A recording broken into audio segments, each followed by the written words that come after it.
This channel does not promote any violent, harmful, or illegal activities. All content provided by this channel is meant for an educational purpose only.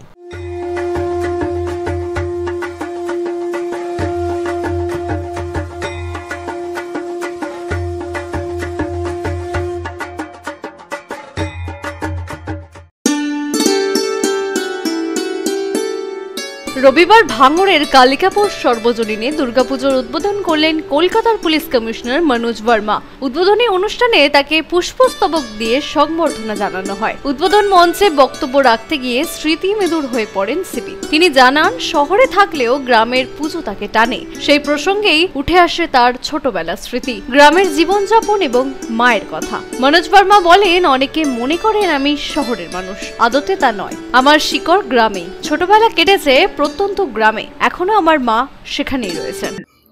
সবাইকে দুর্গাপূজার অনেক অনেক শুভকামনা কলকাতা পুলিশের তরফ থেকে রইল।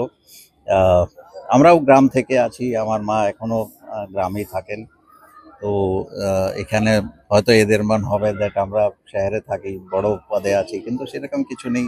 আমরা খুব ছোট জায়গা থেকে এত বড় হয়েছি। তো এদেরকে এটাই বললাম, একটু মানুষ যদি চেষ্টা করে সব কিছু করা সম্ভব হবে। অ্যান্ড মায়ের আশীর্বাদ সবসময়।